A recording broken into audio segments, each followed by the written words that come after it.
strategies. Okay, seems like the recording is already started. Yeah, Ian just came in. All right.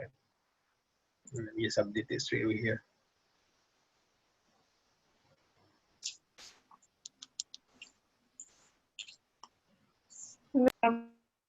Hi, Ian.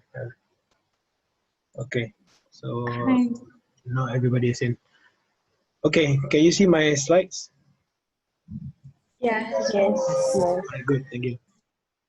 Okay, so technically you have to remember there are two ways of dealing with cooling. Okay, one way is to go passive, and passive is perhaps the most fundamental and the easiest technically to achieve, and can also be the most cost effective as well. And then it will definitely influence a lot of the things that you do inside your building. So if you do get your passive design strategies right, you will definitely be able to design something which is good.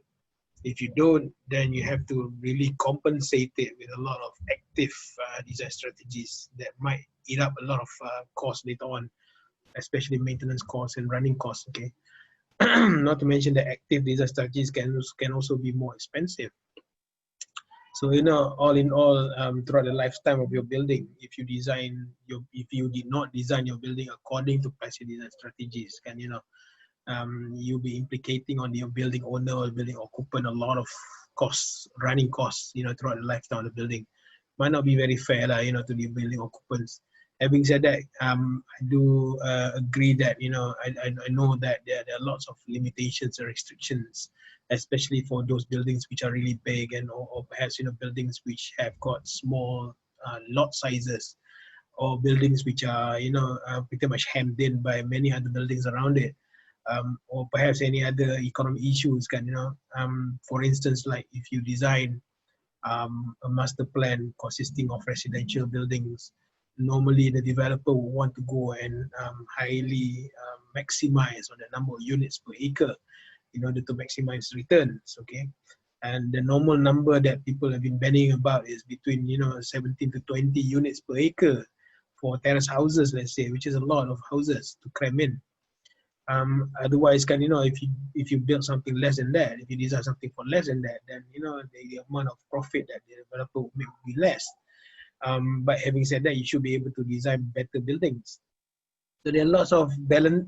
There's a balance that you need to sort of achieve at the end of the day, and it's not an easy balance. Okay, but nevertheless, based on that context, try as best as you can to design something which has got a lot of passive design strategies, which considers passive design strategies in the first place. Okay. So if you open the Spectrum page, already uploaded in there, there are a couple of documents which you can get from Google Drive that I gave a link. Documents by BSEPs and BSEPS. BSEP they have done the passive design strategy document and also the active design strategy document. Okay, so look through those two documents and really learn how things have been done by architects previously. And there are a lot of things that you can learn from there and perhaps implement to your buildings as well. So today is pretty much about cooling. Okay, so previously I did a study on this particular house, which is located in SS2. It's an old house. It was built in 1970s, just a normal terrace house. So there's a lot of constraints when it comes to orientation and whatnot. Okay, having said that, the building owner made full use of whatever they have by planting a lot of planting trees and shrubs in front of the house, having sun shading devices at the front and the back of the building, and then doing other things as well, including insulating the roof, having solar hot water system, having solar system, and a few other things as well, especially running the house as efficiently as they can in terms of energy use. Okay, so what they do at night, they will open up the windows to let the cool air to come in, and then during the day they just close up everything and try to conserve it as much as they can. I've been here a few times, and then even during the afternoon when it's really hot outside, but inside the house the temperature remains about 27 degrees, which is really fantastic. And then this is without even using any air conditioning, even better, isn't it? So with just simple touches, simple uh, rectifications to the existing, made this building, made this house a lot more livable. Just imagine if this house is facing east to west, the front facade is facing east, the west, the back facade facing west. That'd be the worst orientation, isn't it? But nevertheless, if you can do some rectification, some addition to this to that particular house, similar to what we have here, then you will probably get more a house with good thermal comfort. So there are other issues for this area because there are no prevailing winds. It's quite blocked by other buildings. Okay, but the best thing is at least there are a lot of greenery around the area. And then the other two thing is in terms of sustainability, is good. Has got good connection to public transport. So overall, a conventional house such as this one can be turned green by doing just a small amount of stuff to it. Okay, perhaps the most extensive is just the rectification to the roof. What they did was to open up all the old tiles, put into place insulation, the aluminum paper, and then put the old tiles back together, and then add onto it solar panels and solar hot water system. And that was the only big ticket item, so to speak, in terms of cost. So technically, it can be done on all the other millions of houses out there. So if your house is not as good in terms of orientation, then you could do some minor rectification like what these people did. And then whereas if you do have a bungalow, let's say, the best thing to do is to orientate the building like east to west. Why east to west? Because on the eastern side you get a lot of morning sun. On the western side you get a lot of afternoon sun. Morning sun not so bad, it does bring with you especially vitamin D and whatnot, and also it wakes you up, makes you more alert and whatnot. But still, it will bring with it some heat. And at the same time, the western sun in the afternoon will always bring in a lot of heat. And if you don't believe what I say, if you do have a wall which is facing west later in the afternoon, today might not be a good day because it's raining outside. I can hear the storms, the thunders and whatnot. But if you do have a western facing wall, what you need to do is you just put your hand behind the wall on the inside of the building and feel the amount of heat which is already within that wall. The wall will always absorb heat and it will dissipate the heat into your house slowly. Okay, after 4 or 5 p.m. it will start to dissipate the heat until late at night. So if you don't ventilate your house really well, you have to definitely use some air conditioning in order to cool it down, cool it down to whatever you need. Otherwise, you probably need to use a lot of fans and open up the windows and whatnot. Okay. So if you do have a bungalow like what we have in this particular case study, it's best if you orientate it nicely. Okay, orientate it north to south, right? North to south. So you have the back of your building or the front of the building facing north or south. It doesn't matter. But perhaps the spaces with the living areas facing south, so that you get nice good day lighting into your living room. Okay, at least. And then your kitchen where you don't really need a lot of where you don't really need thermal comfort, over there in the kitchen you need exhaust fans to really kick out all the spent air and all the smoke and whatnot. So you can delegate that to the north side of your building. But on the eastern and western sides, you can have any other rooms you want. Having said that, it's not advisable to have any openings at all on the eastern and western sides, right? So for bungalows, it's best to look into that. And then this one here is the Smart and Cool Home in Semenyih. It employs this special kind of detail whereby the building owner, who's also the inventor of this particular system, he incorporated a lot of recycled wheels, okay, the rubber wheels, as to replace the foundation. So you don't have this reinforced concrete foundation. Rather, you have a lot of rubber wheels inside it, replacing the reinforced concrete at the same time, acting like a big heat sink that absorbs the heat. Try to imagine this, okay? People every day, millions of people will be driving cars all over the world, right? So you have millions and millions of wheels, okay, performing the simple work of rolling down the hill, at certain speeds. Definitely there'll be a lot of heat that the wheel will absorb, okay? Heat from what? From the tarmac, from the atmosphere, but at the same time, because of braking and whatnot, you get a lot of heat being generated, and then all of that is being absorbed by the wheel. Somehow or other, the wheel doesn't really feel that hot, isn't it? Try to do this. Drive for a certain distance, a long distance, and then put your fingers on it, and then try to feel, the amount of heat on it. There will be a little bit of it, because most of it has been dissipated very quickly. Somehow or other, the rubber absorbs heat and dissipates it very quickly. That is the principle behind all this. So in the end, this inventor, engineer, he took all the wheels, put it into the basement of the building, into the foundation of the building, okay, to absorb heat from the superstructure of the building. So there's less amount of heat. This is hypothetical or theoretical, and it's been proven somehow that it does work, but more empirical study need to be done on the building. They say, you have to put thermocouples and a few other things, to really determine how the heat moves, transfers between, the superstructure of the building towards the heat sink, which is sitting inside the basement.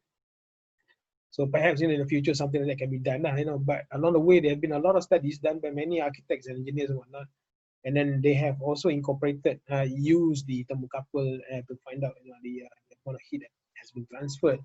But nevertheless, the system used by all these researchers were independent ones. So, freestanding um, um, caissons with all the wheels, and then exposed to the heat and whatnot, different from having it inside a building. Okay? So it'd be even nicer to do this kind of research much later. Not an easy thing to do, but nevertheless can be done. So I myself, as a researcher, I found out that, when I was there a few times, a number of years ago, during the heat of the day, right in the middle of the afternoon, whenever I walked barefoot onto the driveway there, you can see the driveway here, kan? Under the driveway here, these stuff, the wheels embedded under the driveway. In comparison between this one and the green stuff over here, I step onto the green stuff, and also I step onto the driveway. The driveway was like a number of degrees cooler, okay? Cooler, not warmer. Normally you would think that the driveway will be a lot hotter. You will not be able to step onto it barefooted, okay? But that's what I did. I stepped onto it barefooted. It felt cool, okay? In comparison to the grass was a lot warmer.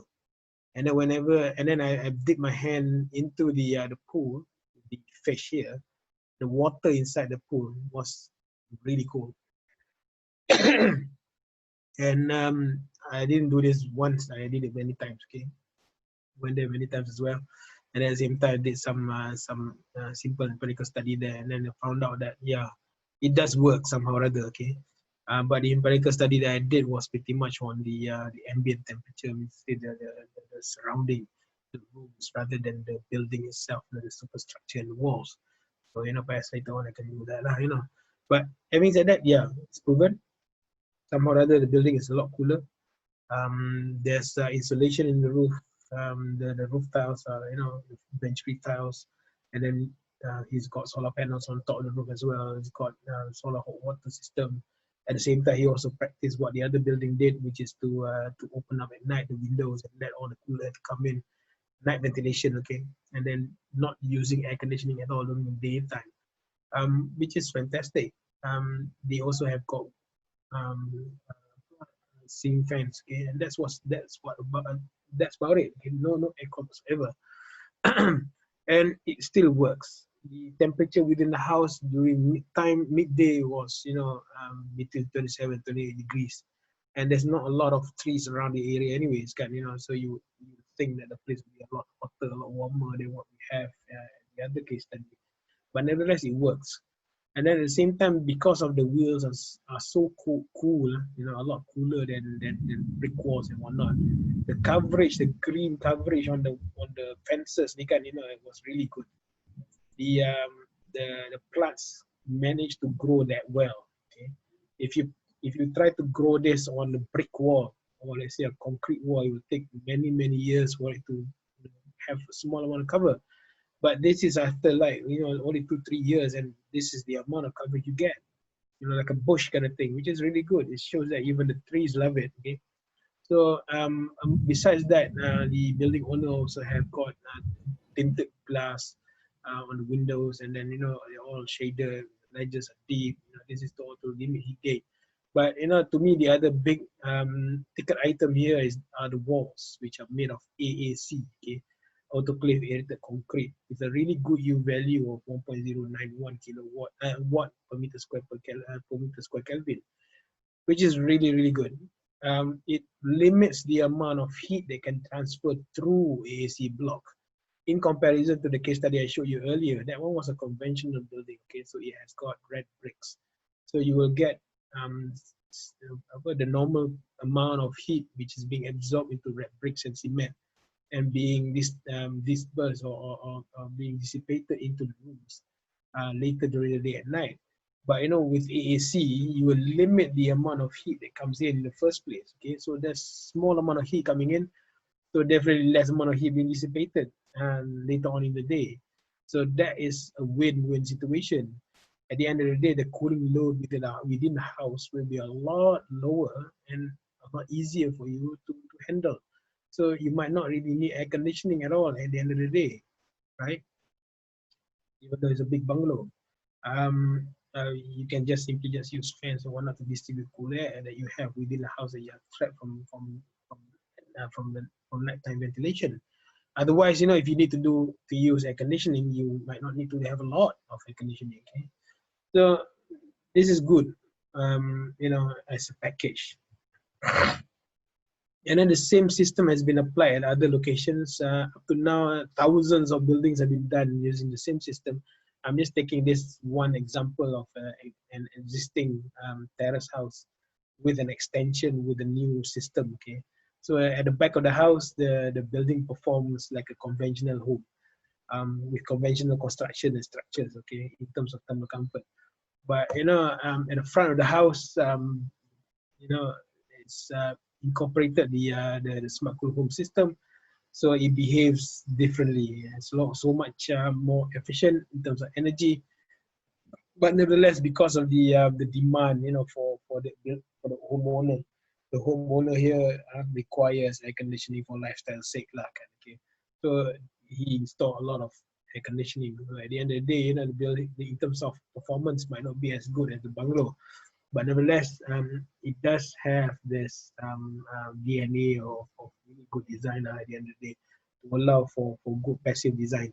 And lowering of the cooling load. And in the end, yes, air conditioning, but less amount of air conditioning needed.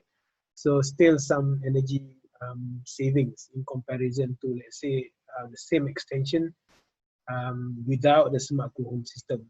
You will probably have to use even more air conditioning, more energy to cool down the house. So still a positive thing. Having said that, Dr. Azam? Of course, yeah. Hi. Sorry, this is Sunida. I'm just curious about AAC. Is it cost effective? It is, yes. You know why? Because the normal red bricks, okay? Red bricks are only about this big and very small. And then usually you would have to order up to 10 to 15% extra, You know why? Because they come in, usually they don't come in to the construction site on pallets. They will come into the construction site in trucks and dumped on the ground, right? So many of these bricks will get broken, okay? And then at the end of the day, a lot of broken ones, and you have to just throw them away. You can use some of them, but there will be a lot of chippings here and there. So not very efficient, and then not very accurate at the same time, and there'll be wastage as well. At the end of the day, even though the QS might have estimated for a certain amount of bricks, but you will definitely have some wastage. So because the building might have been completed already, and then you still have a lot more to spare. Not that good, right? And at the same time, it does allow a lot of heat to transfer through. Okay, the U value is not great.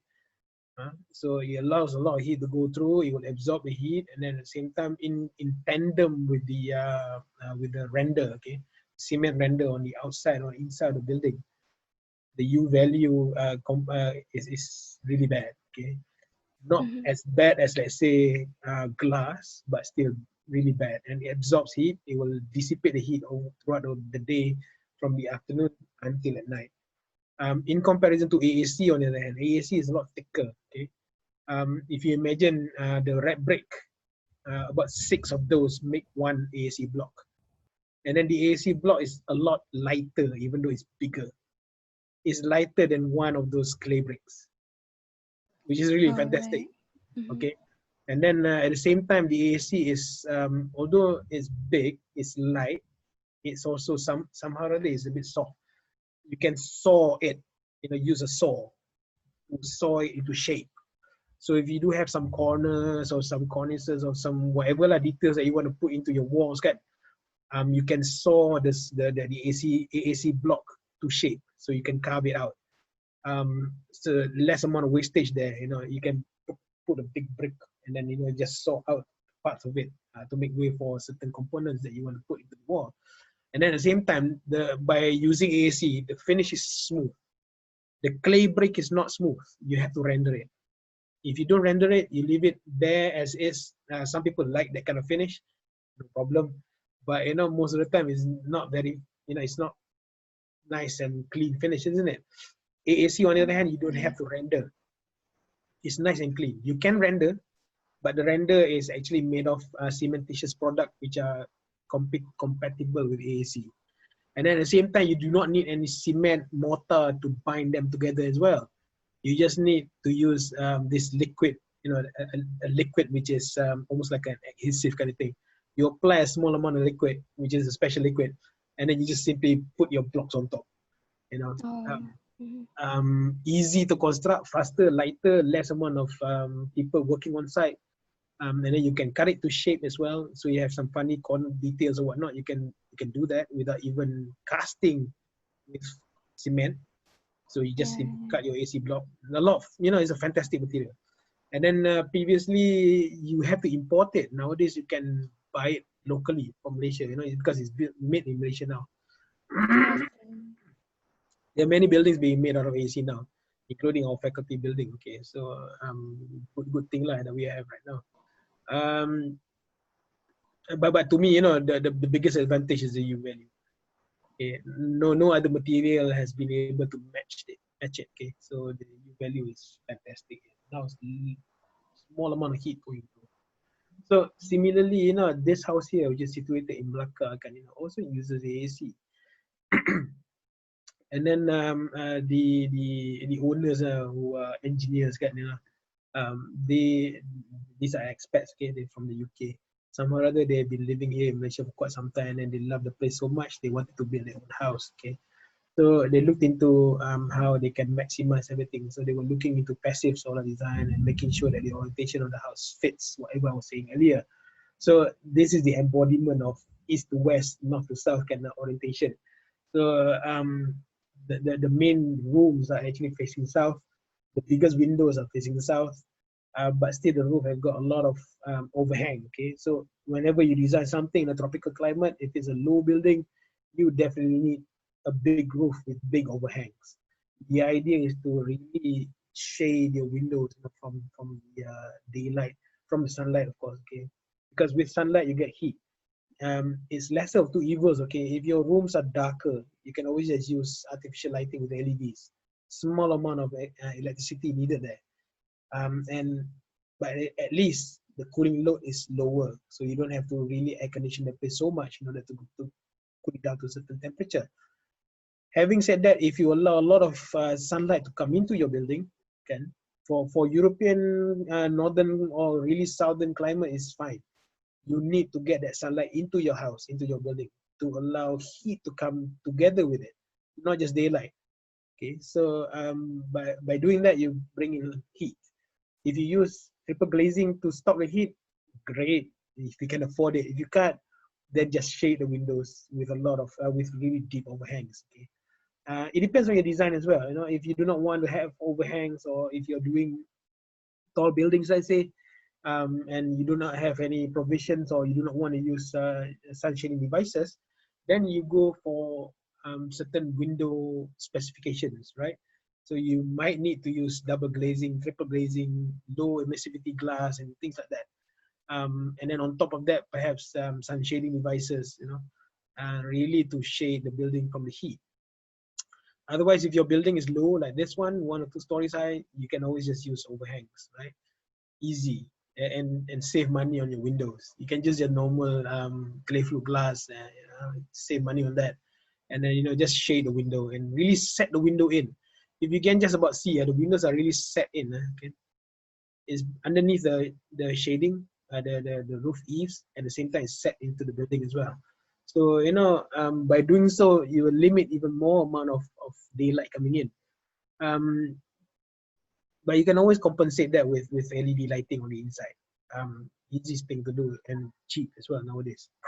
This house has got insulation not just in the roof, but also the floors, right? So it's something different in comparison to all the other buildings that we have in Malaysia. A lot of the houses that we have in Malaysia do have insulation. Having said that, the insulations might not have been specified correctly. Perhaps there's not enough amount of insulation. The thickness is not thick enough. The insulation specification might not be good enough. You can use rock wool, but is it 50 mm? Is it 100 mm? You know, you're gonna have to sort of get that right. So in order to get it right, you need to really simulate the situation that you have, you know, the surrounding condition. Then only you get the thickness of your insulation correct. And then at the same time, if you you know, it's really important to insulate the roof. Otherwise, you get a lot of heat coming through, okay? Because the heat from the sun hits the roof. The roof will absorb some of the heat, and then heat is transferred by 3 means, isn't it? Conduction, convection, and radiation. So, you know, you have to stop all 3 means of transportation of heat here, right? When you say by having white colored roof, such as what you have here, it will reflect much of the heat. At the same time, because it's metal, it will absorb heat nevertheless. There's insulation underneath, there's aluminum paper underneath as well to really reflect the limit the radiation, and also limit the amount of heat that comes through it to convection of hot air. For this house, there's another interesting system whereby, you know, there's a cool air system, which introduces cool air from deep within the vegetated area at the back of the house. Through pipes that goes into clay tanks, okay, and then the clay pipes underneath the ground carries all that cool air into the house, and, you know, presents it with fresh air all the time. They did have a problem early on. You know, they found out that the air is not really moving, it's not going into the system. So at the end of the day, they had to install a fan to really assist things. And then now it works. So, you know, they've been getting a lot of nice, cool, fresh air coming in from from one wooded area to replace the because this house, the other thing which is totally different from others, is totally airtight. A lot of our buildings in Malaysia are not airtight. You will get gaps under your doors. You will get gaps around your windows. You will get gaps everywhere. But for this house, it's totally sealed. It's like a car. You know, you go into your car, once you close the door, it's airtight. And then, you know, the only way of getting fresh air into the car is through your air conditioning system, isn't it? So similar thinking here. The fresh air is being introduced using this, and then, you know, it's being circulated within the house. They do not have any fans here. They use air conditioning, but there's only 3 units of air conditioning for the whole house. One in the bedroom, one in the living room, and there's another one in the garage area, you know, where the building owner uses it for some workshop activities. So, and then they rarely use all 3 at the same time anyways. They just use one to really circulate the air. By having air circulation, air movement up to 0.5, remember last week the lecture, you will get some thermal comfort. If you don't have any air circulation, you will not get thermal comfort, even though it's nice and cool, okay? So there are a lot of positives here. AAC blocks for the floor, for the walls. The floors in the roofs are insulated. The roof is colored white, and then at the same time, everything is totally sealed. Fresh air being introduced during using this system, and then all the spent air is being sucked out of the house through the smoke, through the solar chimney. There's a solar chimney. This one here. It's just a normal brick chimney. Is it bricks absorb heat, isn't it? So with all the heat that comes out from the kitchen and also the refrigerator, which is situated underneath this, that heat will go up and then heat up this chimney, make it really warm. By having it warm and also being heated up by the sun, because of the temperature difference between up here and down here inside the house, the air moves. Okay? On certain days when it's really cloudy or raining like today, they will have to switch on the fan up here to really extract all the spent air out. But on a normal day when it's nice and hot and whatnot, the system moves really well, and then all the spent air will be circulated out of the house, expelled out of the house through the through the solar chimney. So this is one other thing which is totally different from the rest of the houses or buildings that we have in Malaysia. Solar chimney. Very, very few buildings have this, and this is the very first building which has this. Besides the kitchen and a few other things. So really good effort on the building owner's side to really design all this in and really apply the kind of living condition that they have. It's a nice place to be at. Try to compare this to something really traditional. Would this kind of house suit our modern way of living? A lot of people will say no, never. But once, yeah, there are a lot of problems here. But having said that, there are a lot of potential as well. Again, I've also done some empirical study on this, and I found out, yes, it becomes really, really hot in the afternoon. It goes up to 42 degrees or so, and unbearable. Okay. Having said that, if you study the way that the Malays were living then, they would probably be somewhere else in the afternoon.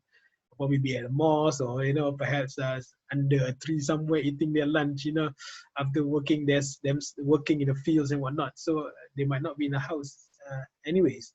And if they were at a house, they will probably be sitting under the house, or sitting at the porch somewhere, where you get some nice cool breeze from outside and shade from the roof, plus shading from the trees.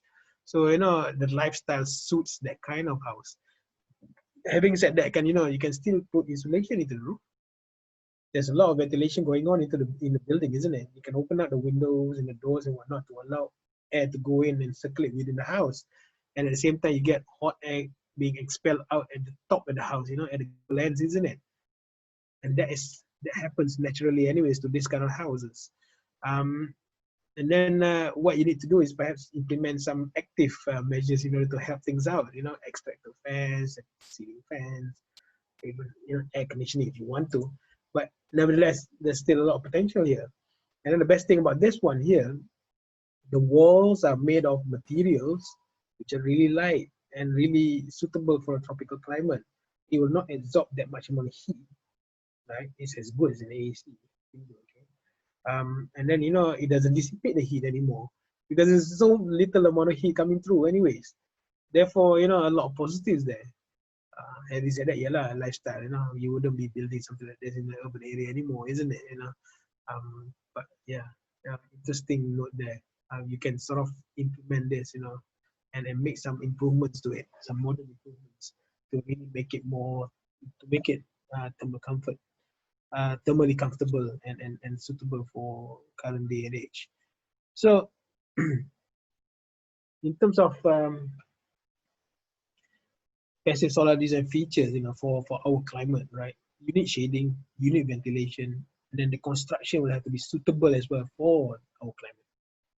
So in terms of shading, again, I can't stress this more. It has to be north to south. Okay, it doesn't matter how big your building is. The bigger the building, even more so, the more important that it has to be oriented north to south. So put most of your windows, the big windows, to the north and to the south. To the south, you will have to shade it a bit more. To the north, you might not have to shade it a lot because the sun angle, the natural sun angle, is coming in from the south anyways. So there's less amount of heat coming in from the north. Therefore, you don't really need as much amount of sun shading devices on the north side of your tall building, right? And then, yes, have less amount of openings on the east and west facades if you need to have any openings. Otherwise, you can have big blank walls if you want to, okay? And then you have to insulate the walls as well. Otherwise, use materials such as AAC or use timber for that matter, you know. And then have deep overhangs if your buildings are small and low, high. Have deep overhangs. You can afford that, okay? And then make sure your roof is made of a certain material, okay? If you can, you need a lot of vegetation around your building. Otherwise, your building will be will be exposed, and you're not making full use of your natural potential around you, lah. By having big trees and whatnot around your building, you can also get some cool air, being circulated underneath, so it makes it nicer to live in. At the same time, ventilation is good to have some high sloping roof. This is to allow stack effect to happen. The taller your building is, with tall volumes inside it, you allow stack effect to happen. Otherwise, if your building is too low, stack effect might not really happen, okay?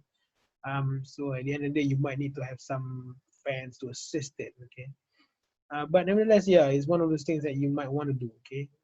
A lot of terrace houses will have this staircase kind of void to allow, that will allow warm air to go up anyways. And then, normally at the top of the staircase, there'll be a series of windows, right? Louvered windows to allow all the hot air to go out. Sometimes it works, sometimes it does not work. It doesn't work when you don't have enough temperature difference. Meaning to say, if your terrace house or your semi-detached house is not exposed so much to the heat, so there's less amount of temperature difference, you will not get stack effect. Sometimes because of wind directions and whatnot, you don't get stack effect. So the one size fit all kind of measure, of designing such a thing for all of the terrace houses, might not really work at the end of the day, For stack effect, it does work like in terms of circulation, bringing people out and whatnot. But in terms of stack effect, it might not really work. So customizing according to the site is a good thing. Therefore, you as a designer, if you can customize your building design according to certain orientation of your buildings and whatnot, even better, isn't it? So your buildings will have some character, will have some differences in terms of design. People can identify with the design types and whatnot. So overall, good value rather than just one design for all 200 houses, isn't it? So something for you to think about, lah. Besides that, it's good to have large operable windows.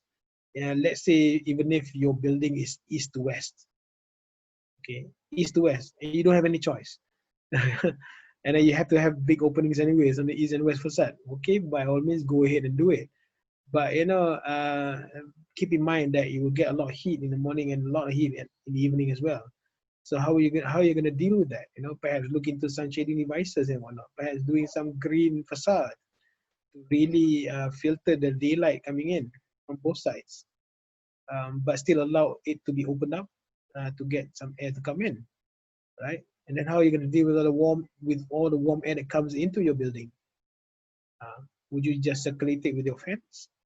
Do you have to go and expel all those hot air using fans and whatnot at the top of your building? How are you going to deal with that? Or you just simply have all the big windows and whatnot on the east and west facade, have green facade, or have sun shading devices to really limit the amount of daylight that comes in, but at the same time use really good efficient air conditioning. So there are ways of dealing with it. It doesn't matter where you orientate your building. The best orientation is north to south, but if you can't, go ahead, just design as you please, but you need to make sure that you deal with the surrounding problems that you have. So if you have shading from a neighboring building, great. If you don't have shading from a neighboring building, look into trees and whatnot. Look into shading devices and green facade. So there are a lot of options for you to choose as a designer. You're not really limited by orientation. Okay, still best to orientate. If you can't, then deal with it using many different other features. Okay, so you can also have some solar chimney. Solar chimneys are a lot more popular in other countries, okay, more temperate countries, and perhaps countries which have got more amount of air movement or higher wind speeds. But over here in Malaysia can still work. It will definitely work because we do have a lot of heat. If you heat the solar chimney enough with, the solar chimney is actually painted black on the inside, okay? The idea is for it to absorb a lot of heat. When it becomes really hot at the top of the chimney, so the bottom half of the chimney too can be a different material. Okay?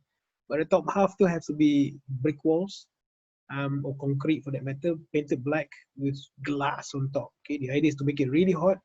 When you have a really big difference in terms of temperature, more than 5 degrees, let's say, between your floor and also at the top of the solar chimney, you will get air movement. So the stack effect that we were talking about can be accentuated using solar chimney. So let's say, if you look at your humble terrace houses, let's say at the top of the terrace house, at the top of the chimney or the stairwell void, okay, where you have the louver windows, okay.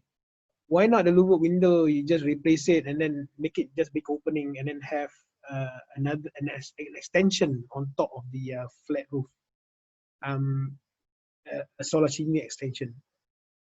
That would definitely help really move the air. Okay, but nobody has done that. Okay, this is hypothetical. I've done some designs on this, but I've not really tested it on the ground because it's expensive to build, isn't it?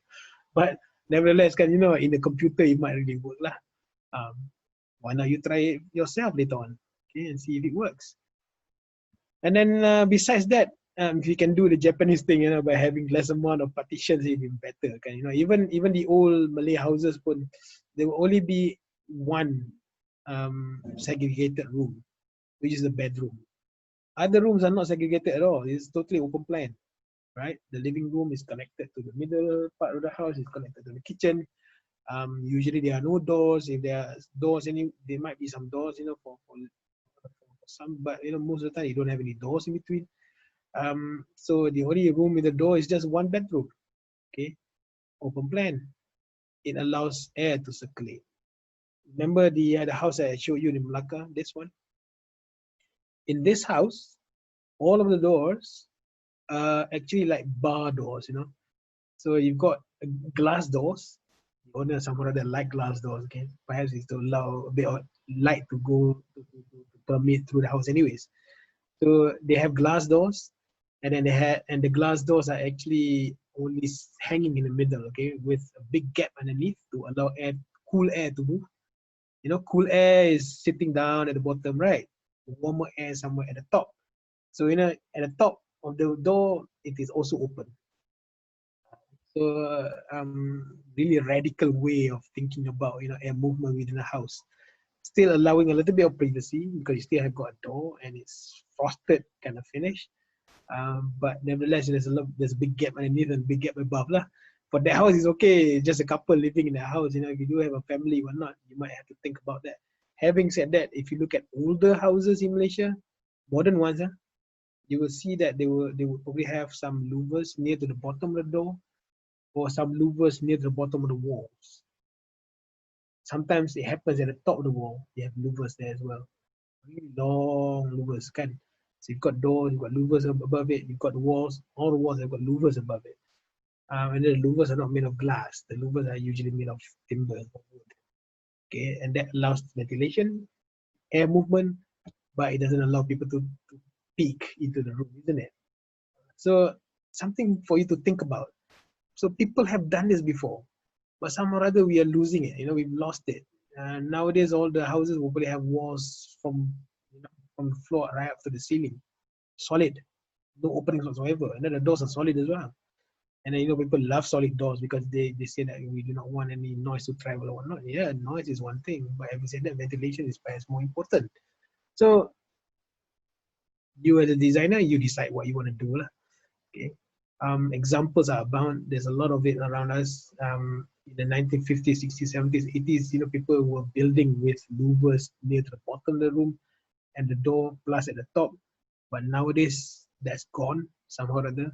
And then, yeah, we have bigger roofs and whatnot. Nowadays, the roofs are becoming smaller and smaller, but nevertheless, yeah, you as a designer, you decide for yourself lah. Construction, go for lightweight materials if you can.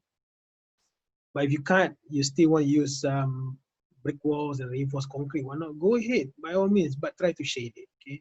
If you can shade the wall, good. If you can't shade the wall, paint it white or use certain kind of reflective paints. Or if you can put cladding on top of it, go ahead and do it. Because usually cladding will probably have some insulation with it. Usually, not all the time. Sometimes there are a lot of cladding without any insulation whatsoever. So, your aluminum cladding might have insulation, and so that could be, another way of really shielding the brick wall from heat. But you're probably creating a different problem, okay, in terms of network and whatnot, because you have this Faraday cage that you have to deal with. But yeah, a lot of options for us as a designer. And then go for material with low U value to restrict heat transmission. And then if you can, do not locate any glass, no glass on the eastern and western side, only on the north and south sides only. Yeah, you will make your building, some people might say, oh, this is not going to be good. Your building might not look good. Yeah. If you really need to have any openings on the other sides, by all means, go ahead, but deal with it, okay? In terms of thermal comfort. If you can do thatch roofing, great. If you can't, because of longevity, durability issues, or perhaps pests, whatnot, then go for something else. You can do metallic radiant barrier in the roof. You can have roofing materials which are made of, there's a material called onduline, okay?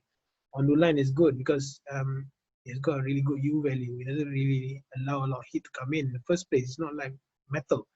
Metal will allow heat to go in very easily. It's a conductor, but it does reflect a little bit of heat. But nevertheless, there's a lot of building materials there that you can use. You can use bitumen if you want to, but try to use it in tandem with other materials as well to really bring down the total U value of the roof to a small amount. Otherwise, if it's too big, you still allow heat to go in. And then if you can, insulate your roof, okay? And people will be asking, why would you insulate your ground as well? That depends lah, okay? If we live in colder climates, yes, you really, really have to insulate your ground. In Malaysia, depends. If you insulate your ground, you're just adding one other layer, but it's just it's almost like a safety precaution kind of thing, because more often than not, the ground is usually cooler than the building itself. That's why if you look back at the smart cool home just now, the heat gets absorbed by the wheels, and then the wheels will dissipate the heat into the ground, because the ground has got a lot more potential, a lot more potential in absorbing heat. Otherwise, the heat will not go anywhere. It will probably go back into superstructure or dissipated into the rooms. That might not be the best outcome, isn't it? But nevertheless, the system works. So you can always rely upon the potential of the ground to absorb heat. That's why I can if you live in rural areas,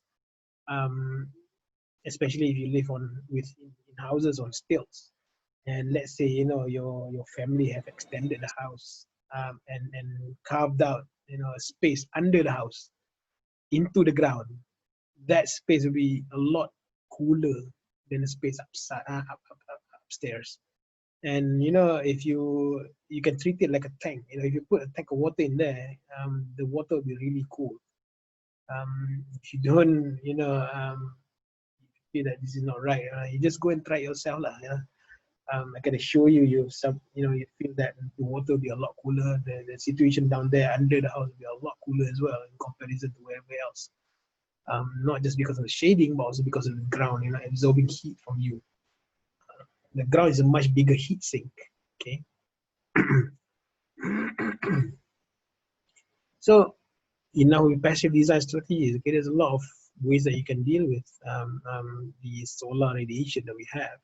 But at the same time, you can also complement the passive solar design, passive design strategies with active design strategies, okay?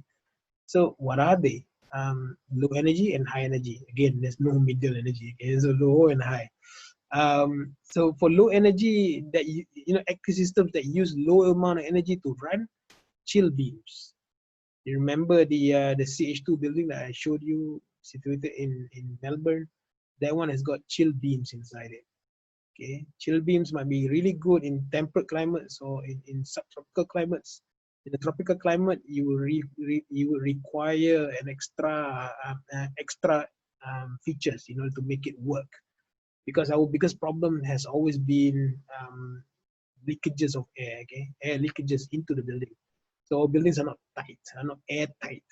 In order for the chill beams to really work, the air, the environment within the building has to be airtight. That will really allow the heat to be absorbed by the cool pipes, by the chill beams. And then, you know, the water will go back into the phase change material and becomes cooler again. You know, if it's not airtight, the system might not really work, because we have a lot of humidity in the air. That is our biggest problem, humidity. In subtropical climate, in temperate climates, the humidity is a lot lower. It lies between, you know, 40% to 50+% only, you know, up to 60%. As over here, like today, the relative humidity outside is really high, it's 90%. And then because our buildings are porous and then, you know, not airtight, so the same humidity outside is about the same inside. By having a really high amount of humidity inside the building, if you use chill beams, just like your cold Coca-Cola cans, you will get condensation. You will get droplets of water dripping on your head. Okay, so not the best thing to happen. If your building is airtight, you control the humidity down with a little bit of, let's say, air conditioning or perhaps dehumidifier, okay? Then your chill beams will work. Okay, so you have your chill beams, you have your dehumidifier, you will probably have to make your building airtight as well. If it's done in Australia, you don't have to have all that, just the chill beams. Yeah, easier, isn't it? So it still works. They've done it in Singapore. Okay, so the NUS plus ETH Zurich, they built a school, okay, to test the system out in Singapore. It's about 3 years old now. It works. There's some issues here and there, but nevertheless, yeah, it works. But yeah, you're gonna have to add more features to it to make it work. And then radiant underfloor cooling, something that you probably get in buildings such as the MGTC building and also the Diamond building in Putrajaya. Okay, and there are a few other buildings in Malaysia as well, which has got the cooling radiant underfloor cooling system. It does work, you know. You channel cold water through it. Then the cool water will absorb the heat from the structure of the building, say from the floor. In the case of the MGTC building, is to absorb heat from the building itself, because it's embedded on top of this floor slab. Okay. Whereas, you know, at the Diamond building, the pipes run under the floor slab. If it runs under the floor slab, is to absorb heat from the floor slab, of course, but it will also absorb heat from coming from below, because hot air rises, right? So the heat from below gets absorbed, you know, some of it by the cool pipes. Almost like a chill beam kind of thing, you know. But at least at the Putrajaya building, it works because they only run that thing at night, you know. They don't run it during the day. So at night, the relative humidity is different and so on and so forth, okay. Therefore, you know, even if you get some water droplets, whatnot, you know, might not be problematic because you don't have anybody working anyways. But let's say if you run it during the day, then you probably have a problem. But having said that, the underfloor cooling system, if it runs during the day, they have air conditioning in that building. They can run it at a certain setting to make sure that the relative humidity is kept within a certain percentage. Then they might not get the water droplet issue. Okay. So depends on how you manage it, right? So we do have this kind of system. It works in Malaysia still. But you know, whether or not it's efficient or it needs complementary systems to make it work, yeah, it's for us to review And then the other one is evaporative cooling. Okay, evaporative cooling works when you spray cool air, okay, onto something hot, or perhaps you have hot water and then you spray it. Okay, the water will release the heat, and then instantly it will absorb heat as well. So you get that kind of cooling sensation. Okay, so when you go to mama stores, kind of, they have this mist. The idea is really to cool down the air, isn't it? Okay, so that's what it is. And another one for low energy is the ground source heat pump, whereby you get heat from the ground. Just now I mentioned to you that the ground has got a lot of potential to absorb heat, but at the same time, if you go deep enough, it becomes warmer. And then by being warmer, when you pump cool water into the ground, you get some slightly warmer water. Okay, in the cold climates in Canada, let's say, or in New Zealand, and also in Iceland, they use a lot of ground source heat pump to heat up their houses and also provide hot water for their consumption. Besides that, but will it work here in our tropical climate? So it's something for us to test out. Unfortunately for us in Malaysia, our seismic activity is not as great as Indonesia. We don't have volcanoes. We don't have big geysers like what they do. We do have some small ones, and we have small hot water wells in there, but we don't have big geysers, right? But nevertheless, still a small amount of seismic activity going on, so we could tap some of the heat, but it might not be very practical and very cost effective. And then the other one is high energy, of course. Okay, so for high energy, you don't just use air conditioning. You can also use solar air conditioning. You can get energy or electricity from the sun, harvested by solar panels, which are attached to air cons. Okay? And then such a system is already being sold all over the place anyway. It might not be available here in Malaysia, but nevertheless, it is an option. So you can attach your air conditioning straight to solar panels, rather than, and then top it up with some energy from the system, from the grid as well. Besides that is to use air conditioning system which are efficient, such as the VRV, variable refrigerant volume system. This system is really good. It will sort of change itself to suit the demand. And then even better, if the system has got sensors, it will automatically does it by itself.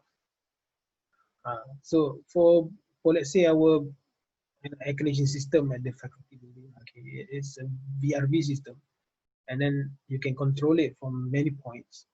And then the VRV, even though you only have one outdoor unit, you can have up to 50 units.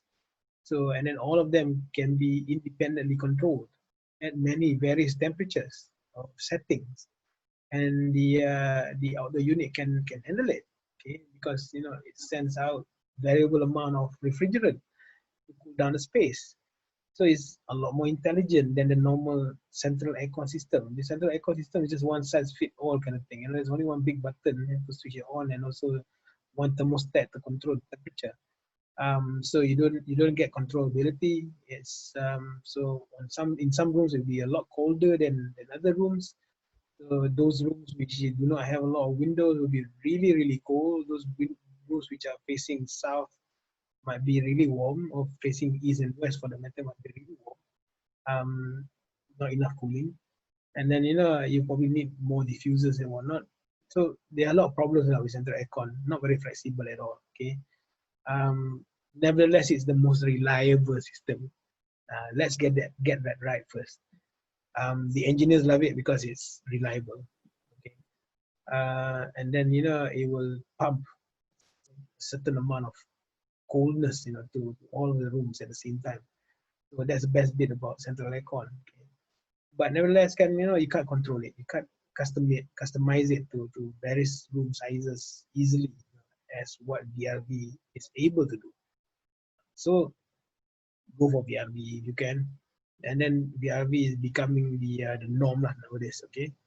Besides that, you also have water cool systems, central aircon of course, and also air cool systems. Water cooling system is just the normal box standard central aircon system.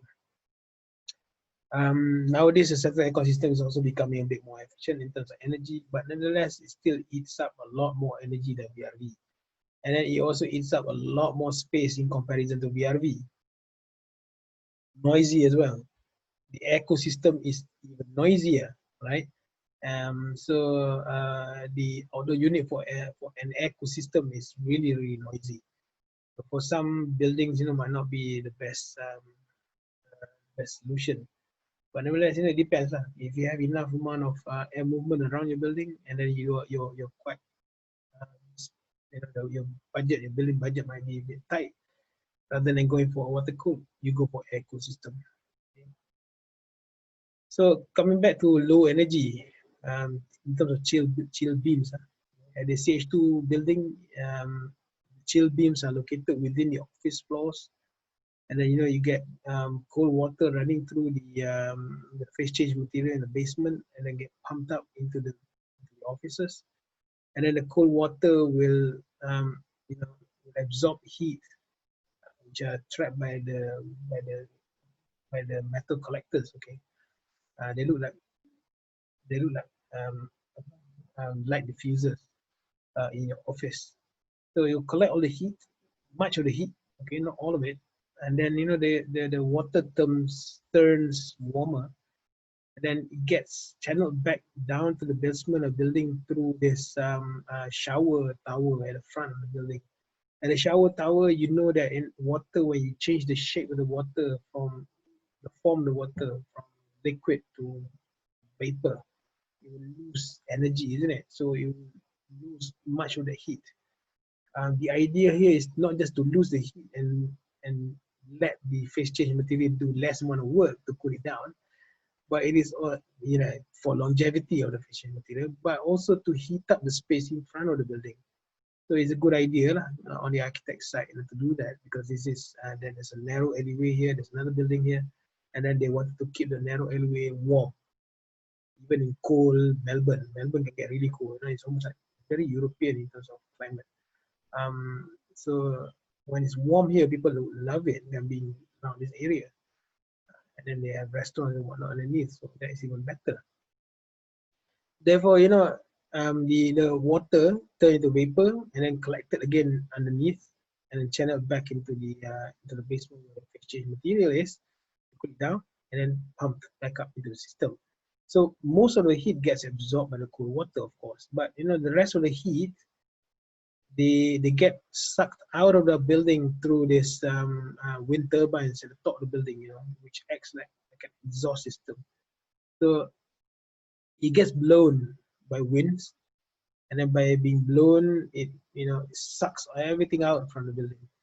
So the rest of the warm air gets expelled that way. No need for air conditioning whatsoever. So in the end, it's a very low energy system for the whole building, very efficient.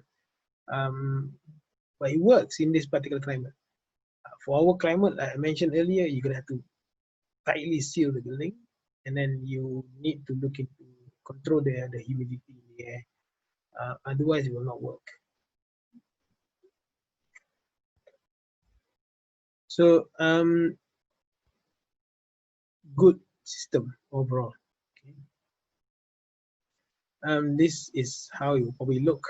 So you've got the almost like a lab fitting kind of thing. You've got the cold water channeling through. At the same time, some new systems will probably have blowers as well. So they will blow, the water pipes and the cold water pipes blow it. So some of the coolness goes. By having that, you will probably get thermal comfort. Okay, without air movement, you might not get thermal comfort at the end of the day. Remember that again. That's a very important point. And then at the same time, you can also introduce some natural fresh air from outside as well. So sometimes you might get this kind of window detail to allow fresh air to come in. Remember, I mentioned to you the one in Singapore does have some detail like this, to allow some fresh air to come in, but at the same time control the humidity. And then at the same time, you might want to look into other things as well. There might be some pathogens, bacteria in the air that moves into the building, isn't it? So some buildings, I've seen buildings in Taiwan, they use activated charcoal. You know, the same charcoal that you use to filter your in your air purifier. The same charcoal filter, they put it into the walls.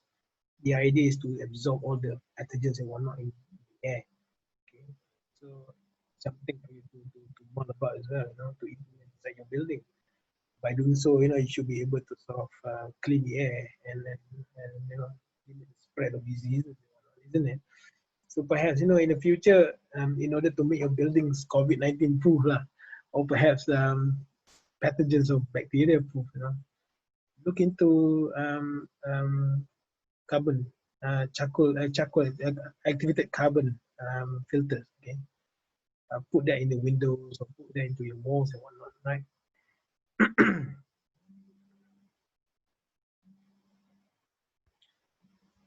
Again, the same system. You can have the cold water pipes. You can also blow the cool air into the room. And then you can also work with, have this in tandem with underfloor cooling system to make it even better. So, you know, overall, you don't really have to go and rely on air conditioning at all, you know. There are lots of other options for you to use. Besides that, you know, you can also have evaporative cooling. One way is just to think about, you know, if you have cars, yes, you have radiators. The radiator that works in a way that, you know, when you get cold air running through it, running through the fins, the hot water within the fins gets cooled down, and the car moves at a certain speed, of course, you know, so more air coming in, more coolness. Okay, and then with fans, totally it will cool down quickly, right?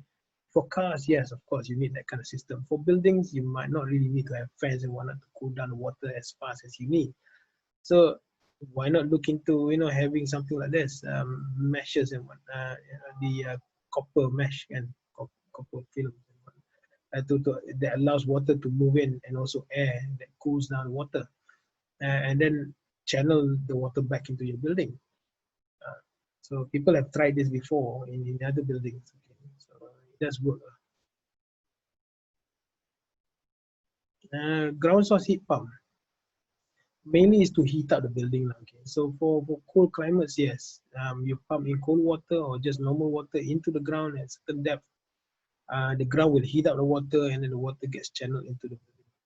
And then with that, you have a source for hot water for showers, for cleaning, for many other things as well. But at the same time, the hot water can be used to warm up the house. You know, otherwise, this system might not.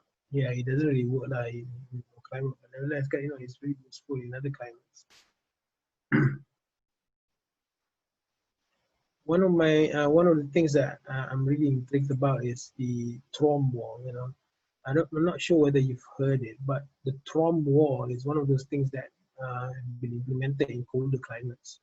The issue over there is warm air. They need more warm air in the rooms, isn't it? So what they do is to have a really heavy wall at the back, okay, painted black. Remember the solar chimney just now, painted black to absorb heat. So, and then they have glass at the front, and through the glass you get daylighting coming in with heat that will heat up the walls, and also the air that comes in through this gap here. And then, you know, this warm air is being circulated back into the room. Okay, would we be able to reverse this for our climate? I'm not sure. Okay, so you can sort of come up with some hypothetical ideas, you know, if it works, to really cool down air instead. So yeah, try to reverse it if you can. So yeah, another way is to look into if you can use the same cooling system for heating as well. At least this one does work. Okay, if you notice your normal Daikin aircon system, okay, the ones which are being sold in Malaysia can only do cooling, but the same system can also do heating in other countries. Okay, why? Because they give heat pumps instead. So heat pumps can work both ways.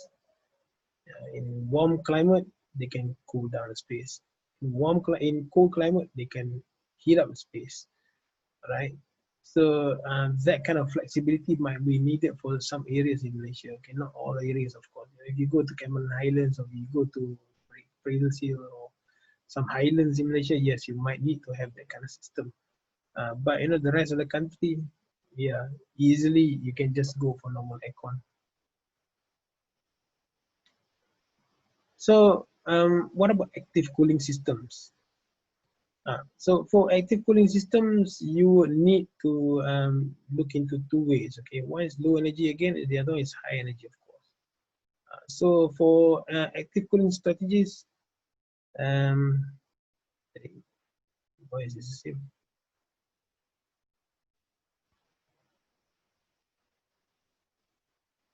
Sorry, ignore this slide. It's a repeat of the last slide. Okay, solar aircon, right? Solar air conditioning is just simply put, you have air conditioning system which is connected solely to solar to power it up. So you need enough amount of solar panels, okay, or solar panels with enough amount of power output to really cover the amount of energy that aircon needs. Best if it's totally disconnected from the main electricity grid. There have been some products which have been marketed before, but in terms of efficiency, might not be the best thing. Nevertheless, at least it's something that step in the right direction. Okay, which is to really limit the amount of energy that is being used from the grid, of course, to cool down your home. Rather, you just use energy from the sun. So you might get it's the same system. Sometimes you also have these hot water system attached to the aircon, because you do get a lot of the refrigerant is really warm, and you want to cool it down. And then rather than having a normal compressor, can you cool it down with this inverted solar hot water system instead? And then otherwise, this is something that this is how you might look like at the end of the day. So you've got your compressor, your solar hot water system attached to it, and then this in the end will really reduce the amount of energy that you use in order to cool down your house. Okay. But to me, for most of us, the best thing that you can have is actually the VRV. Okay, the variable refrigerant valve system. The VRV is highly adaptable, is highly efficient in terms of energy, highly efficient in terms of cost as well. There are some weaknesses to the system, of course, especially the piping system, because you do need to use copper pipes. Just like any other aircon system, anyways, you still use copper pipes. But for normal aircon systems, you do not have really long copper pipes. Okay, because let's say even if it's a central aircon system, the copper pipes will be running between your AHU, which is sitting somewhere within the building, on at least on all floors or on a few staggered floors, and then that is connected to your cooling tower and connected to your aircon chiller. Okay, so you have copper pipes running from your chiller to the AHU. That's it, right? You don't have pipes running everywhere. And then from the AHU you will have ducts to channel cool air into the rooms, right? So if your ducts are, normally ducts are not, it doesn't leak, right? You might get leaks here and there. At the same time, if you have far too many diffusers, okay, the outlets, you're gonna have to really design it well so that you have enough amount of cold air being pumped through each and every one of the outlets at the same rate. The engineers can calculate that, of course, but nevertheless, less amount of copper. The weakness of VRV is that it needs a lot of copper pipes, okay, and then it runs between the outdoor unit to all of the indoor units, all the diffusers, all of it. So if you have hundreds of these, you have a lot of copper pipes running everywhere. So there's a lot of copper pipes. And then, detecting the problems might not be that easy. We had similar issues at the faculty, but nevertheless, they managed to detect the problems and then, repair the problems, of course. So the problems usually arises from copper pipes which are bent to take certain shapes, okay, usually right angles kind of thing. And then, you know, you get some weaknesses in the pipe because of that. And then, you know, eventually after a few years of running system, you will get leakages. By having leakages, the system might not work to the fullest of its potential. Therefore, maintenance, looking out for problems, spots and whatnot is really important when you have VRVs. But nevertheless, you know, if it's maintained well, it should really work at a very low amount of, with low amount of cost, low amount of energy as well. Very efficient. And then the best thing for me is that, you know, you can control the system pretty much any way you want. So every single one of these indoor units can be controlled. It can be controlled independently. So, you know, in one room you might have 25 degrees. In another room it can be 28 degrees. In another room it can be 18 degrees for that matter. And then in other countries, you know, when it's where it's colder, you know, in one room you could run it at 30 degrees. In another room 32 degrees. And you know, if perhaps in another room where it has to be colder, it could be running at 32 degrees.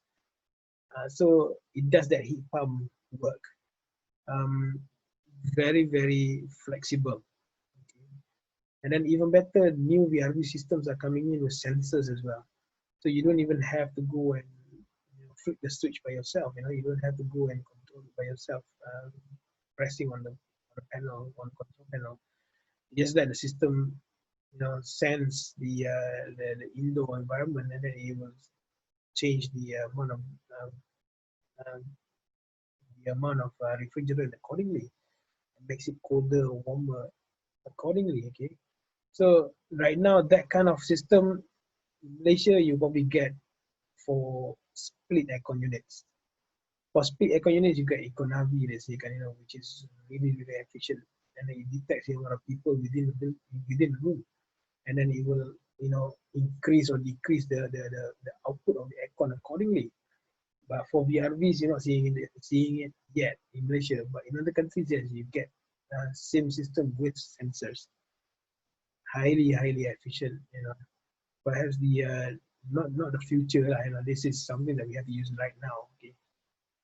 By doing so, we will be able to limit, you know, the amount of cooling load, the amount of cooling energy significantly. Okay, but in order to help that, to complement that, still you have to go back to passive. Try to reduce the cooling load as much as you can through design first, architecture design, then only you look into the active systems, right? Yes, there's a lot more electronics involved here, but nevertheless, can you know, the electronics will help. Okay, whenever you have some computers, AI coming in, then definitely you know the system should be able to work really well.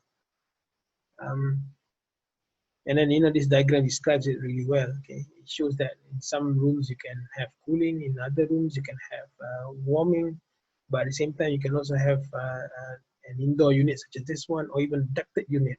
Okay, so very flexible. All from one system. It's called VRV. Okay, and then, you know, the systems are quite small as well. The components. The only biggest thing is just the outdoor unit, and it sits outside. And you will probably have to allocate some room for that. Okay, so and then there are many different kinds of VRV systems as well, you know, small ones and big ones as well. So when you do a big one big outdoor unit for 50 indoor units, just allocate one particular ledge, you know, on your building somewhere, or on the roof, at the back of your roof, on the ground, that will allow for that thing to stand. Otherwise, can, you know, the compressor, you know, the outdoor unit for a smaller VRV system, one small compressor VRV could be connected up to 10 kind of indoor units. For that one, you just need an aircon ledge outside your building, so it doesn't eat up so much space. It's slightly larger than a normal compressor that you probably have for a normal air conditioning system, but it connects not to one indoor unit, but it connects to a number of indoor units. So that gives you even more savings. Okay, yeah, investment, less amount of money coming in the first place. At the same time, you know, maintenance cost is a lot lower as well in comparison to normal aircon system. So it's almost like mindless not to use it, huh? That's what I'm trying to tell you. So consider VRV, when you design something, rather than normal split system or normal central aircon system. Okay. Yeah, you can have heating, cooling. At the same time, some might be, might not be working at all. You can have one, two, or even more outer units. Usually, you don't just install one outer unit. You install two, just in case as a backup. Okay, so if one goes wrong, it's broken, the other one can take over immediately. So in diagram, and then at the same time, you can always just fall back to the old central aircon system. Okay, the old central aircon system is highly reliable, of course. It's been around for 80, 90 years now. And then yeah, it is reliable. But having said that, there are a lot of issues which is caused by it as well.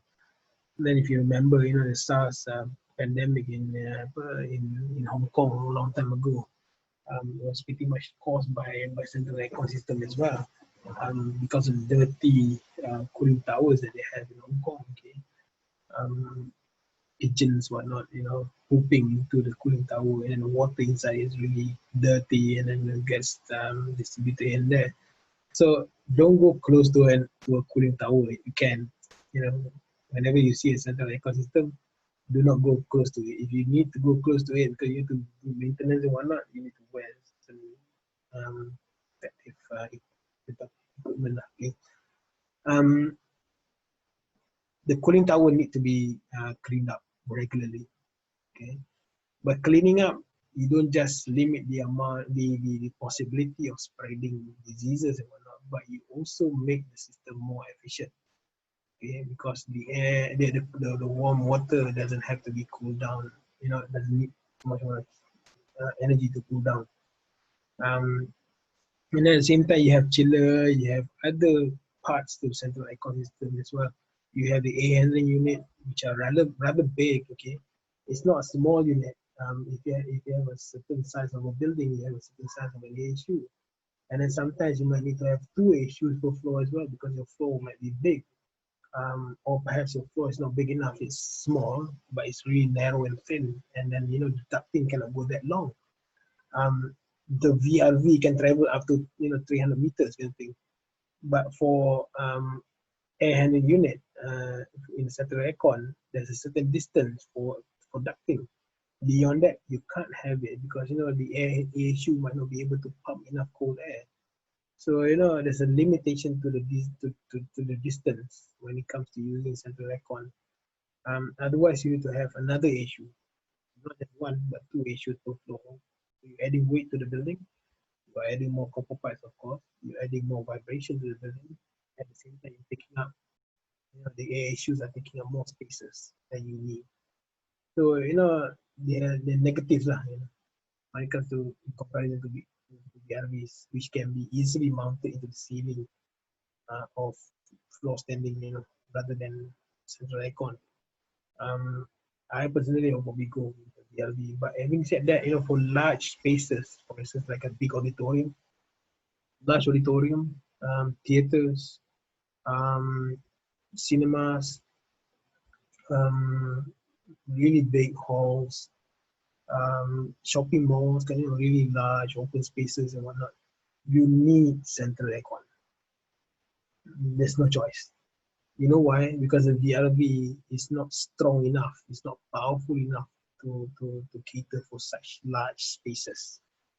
That is the other weakness of VRV. Okay, not just because of the copper pipes and maintenance issues, but because of the ability of the VRV to really pump in huge amount of cold air, unlike the central aircon. The central aircon can do that very easily. Okay, it's got a lot of power, okay? And therefore the noise and whatnot, and the size of the equipment. So when you design a building, think about this as well.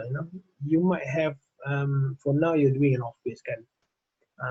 In your office, I'm not sure whether or not you just have an office just like that.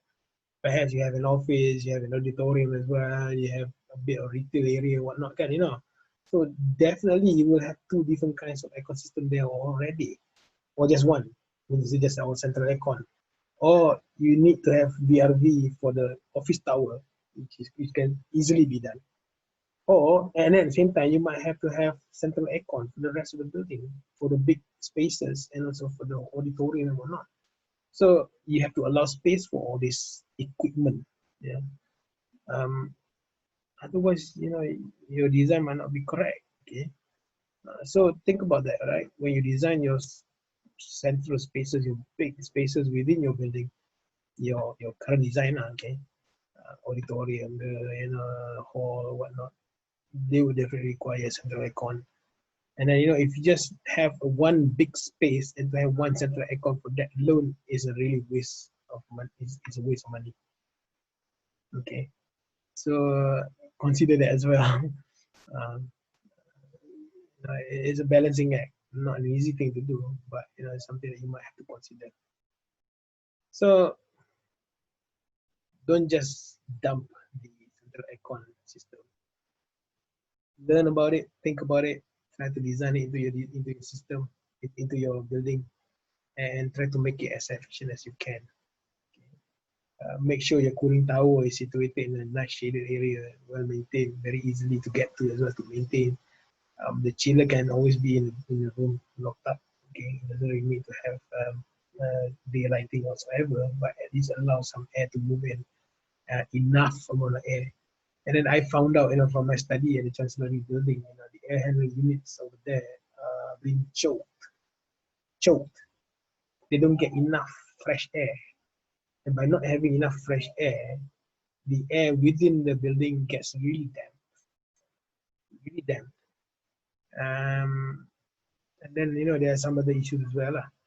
So, if you allow enough fresh air to come in, the system should be able to freshen up by itself. The temperature might not be that cool. At the same time, it might not be really damp as well. It's a little bit drier. The aircon is able to really expel the humidity, the high humidity from outside the air. Okay, so everything has to be designed accordingly. Okay. Nowadays, sometimes you can have air handling units with their own switches and thermostat as well, so you can change the temperature for each one of the AHUs. A little bit more controllability in comparison to the older type of central aircon, whereby you just have one thermostat, but still one whole floor, one temperature, one whole floor, same temperature. Compare that to a VRV, every single room can be different. You make the choices lah. Okay. So yeah, expensive, bit difficult to maintain, requires a lot of spaces. The building will vibrate, of course, because of the system. You have to have water pumps and water tanks and whatnot to top up the amount of water within the system.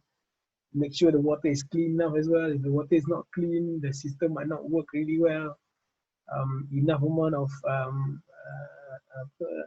fresh air needed. Otherwise, the system will get choked and you get really high amount of humidity. Even though you're running air conditioning, yeah, might not be very good for offices. Like if the humidity is too high, and then you might get some sickness as well because of it. Because the offices are sealed. You don't get a lot of air movement from outside coming in, so people get sick very easily because of the cold and humid air, and so on and so forth. So many problems with central aircon, but you can't ditch it. Okay, you can't throw it away. You still need it for the large open spaces, halls, theaters, cinemas, because the VRV can't deliver that much amount of output. Okay, so you need to know both. You can't simply just know central aircon, that's it, or just know VRV system, that's it. You need to know both. Otherwise, when you design something and then people start picking up all the problems. Okay, but nevertheless, to me, again, active design strategies are there to complement passive design strategies. Try to design your building passively first, to make full use of the potential that you have around you. Okay. Otherwise, you know, you'll be throwing away opportunities. Okay, I think I'm right at the end of my slides here. Let's take home task. There's something that I need you to learn a little bit about. Okay, but this one is at your own time. Okay, if you can, you know, next week you tell me now what you have found. District cooling system. What is this? Okay, how does it look like? What does it do? Do we have any district cooling system in Malaysia? Can anybody answer that right now?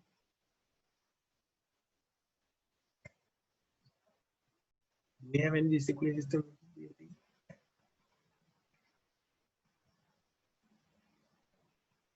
Okay, very quiet. Never mind. You tell me next week. Okay. Try to find out if we do have any district cooling systems in Malaysia. Okay. Right. Yeah, especially, you know, you can identify them. Sometimes, you know, they're buildings without any windows whatsoever. You know, there are quite a number of them around. But where are they? Okay. How does it work? Right. Okay. Remember last week I gave you last week and the week after before that as well. You know, I gave you a couple of take-home tasks as well. Okay. Can we just recap on those? The first one, zero carbon buildings. Has anybody found out online or, you know, anything about zero carbon buildings, and if they want to share here? Did that? Did you find any more examples of zero carbon building? Nobody? What do you think is you know, what is the role of people within the building? You know, even if you have a zero carbon building, can the building work as a zero carbon building without the people? Naturally, it won't. Okay. So at the end of the day, even though we as architects, we provide, you know, a zero carbon building or even a net positive building for that matter, if the building owner or the occupant do not use the building accordingly, it will not perform as required. So, you know, at the end of the day, us humans, you know, people using the buildings are really, really important. Therefore, awareness is very important. If the building owner or building occupant are not aware of what the building can do for them, so there's no point to provide zero carbon buildings. Spend all that money and put in all that technology and whatnot. You might as well just go for normal conventional buildings, right? So it's really important that the people are more aware of how they can help, you know, to reduce the amount of carbon emission. Okay. And then last week for the energy audit, what was the thing task? Got already. Let me see.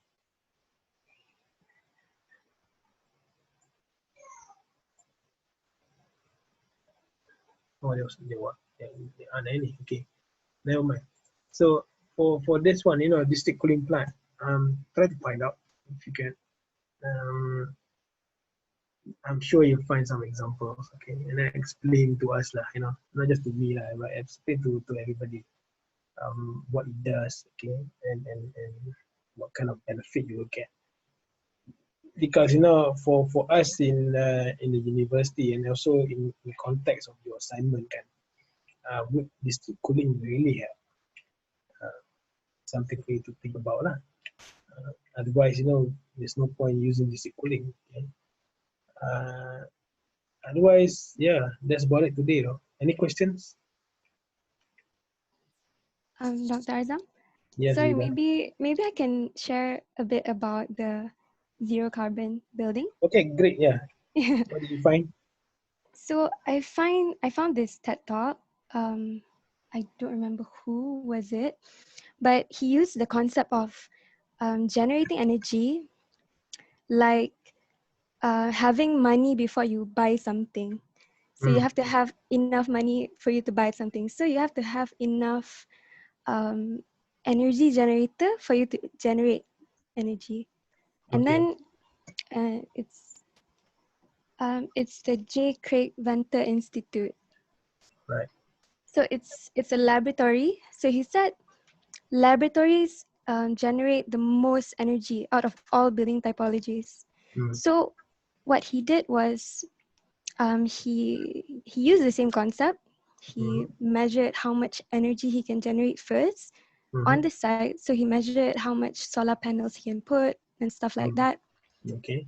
And then in the end he made it net zero carbon. So it generates excess energy.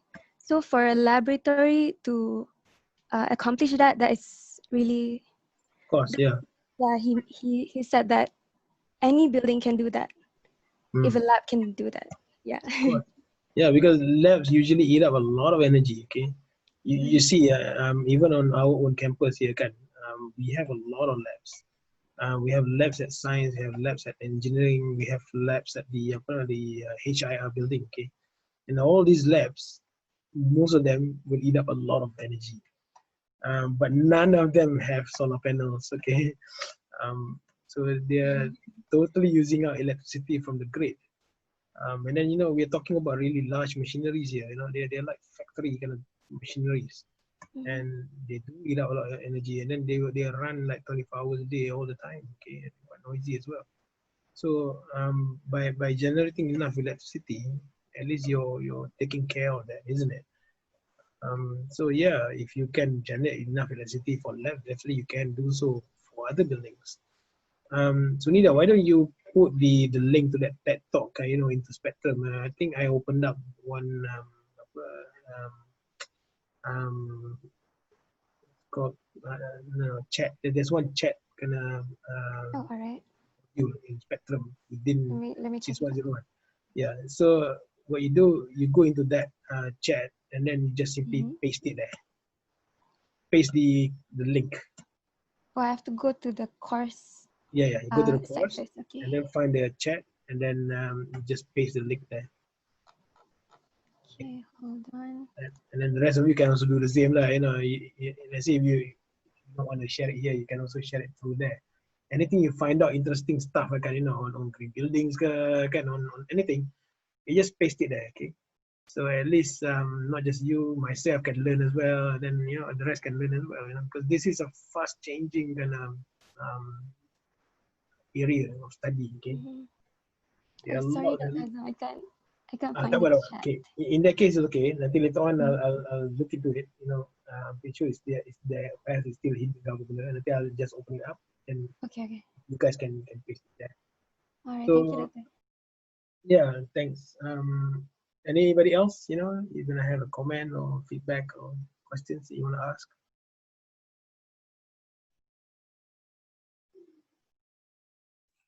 Dr. Azam? Yeah. I have a question. This is Atika. I have a question regarding the assignment.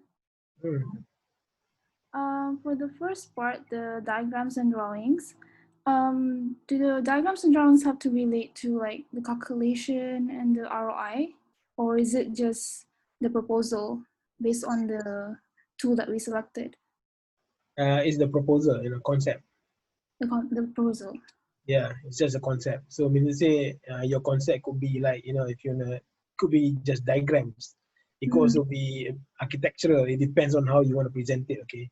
So let's say if it's about daylighting and you want to show it in section kind of thing. So you just draw a hypothetical section of the building and then draw into that drawing and draw in, what you want to show kan.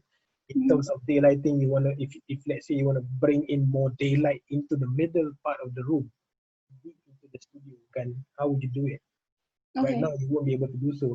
Yes, you do have big windows. The light comes in a certain amount, but you just test it out. You switch off all the lights, and then you see there's not much amount of daylight coming in, and then the building is also pretty much orientated. It's orientated not bad actually. Not too bad. It's almost north to south anything. But having said that, there's very small amount of light coming in, from the southern side, from the northern side. At certain parts of the day, it can become a bit dark. For those people who've been at the school for quite a few years, they will probably notice that, switch off the lights and then it becomes dim. So, if you want to look into daylighting, you want to do some sketches, why not? For cooling as well, you can also do that for cooling. let's say you draw apa nama, part of a floor plan, and then look into the distribution of the VRV system that we have right now. Perhaps you want to change it. You can draw it out first, right? Conceptually show us how it works. Okay. Okay. Yeah, there's so many other things as well. Let's say if you're gonna do a diagram on how to promote students and lecturers and staff, to do recycling. How are you gonna do that? What kind of diagram you want to draw?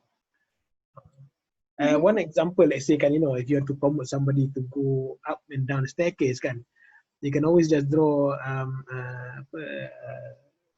a poster showing, let's say a fat person, who goes up and down the staircase all the time, probably 10, after a certain amount of time doing it, kan.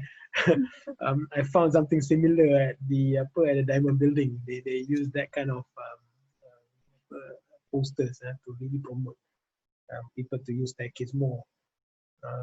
You can even draw out the poster if you want to, as part of the concept. So depends, because now you're broken up into 6 groups, right? You've got energy efficiency, you've got water, you've got materials, you've got indoor environment, you've got innovation as well. So for all of these groups, and also sustainable sites, okay? So for all of these groups, they're all pertaining to different kind of agendas, okay? So, if you're talking about sustainable sites, let's say you want to do some diagrams on how you want to promote people to walk. We do know that, we don't have bus connections to the building. We don't have train connections to the building. So in terms of points that we can get from sustainable sites, it's very low. So how are you going to try to improve? How are you going to improve it? Perhaps you promote people to cycle or walk. We do have a lot of people walking now, but we don't have a lot of people cycling. And then perhaps, you can draw up an location within the building where you can put a proper cycle park and a place to to go and take showers and things like that. Draw that out first. Conceptually show us how it can be done. And then after that, you can do the calculations, the ROI and so on and so forth. Okay. So regarding the diagram, it's one diagram, one A3 lah. Up to 5 kan. It's best if you do it. Don't go bigger than A3 lah. I think I did put a size, isn't it? What is it? Yeah, A3. Don't go bigger than that, because if you go bigger than A3, it'll be difficult for you to scan. Nowadays you can always use your handphone, you can do an Adobe AI scan, straight onto your paper. But if it's too bigger than A3, then it becomes really difficult to scan, even using your handphone. So let's say if you do it on an A4, still works. A4, 5 pieces, scan it, but make sure you have enough information lah on the A4s. Okay. So like all the diagrams in one A3. No. 1 A3 each. One A3 each. Okay. Max. Okay, makes sense. Okay. So you can go smaller, you can go A4 each. Okay. Right. And then talking about doing a report later on, it's nicer to have it in portrait form. Portrait. Okay. Yeah, if it's landscape, you're gonna have to because it's virtual anyways, you don't have to fold it, never mind. But you can do a landscape A3 if you want to. Okay. Okay. Good question anymore? One more thing, you mentioned that you were gonna provide us some information about the building, Mushu Alam Bina. Yeah. I'm still waiting for it from other people. Okay. So once I got all this stuff, I will inform to you guys, okay, and then I'll give access to you so that you can use it to do your assignment. But at the same time, I still need the name though, for the people site who visit. come in. Yeah, dah ada dah. We have our group, but I think have to wait for the other groups first also, right? Yeah. I need names from all of the groups. At least one person. Okay, I'll give it to you when we have the list. Okay, sure. Yeah. Thank you. All right. Any more you want to talk about? Share or comment?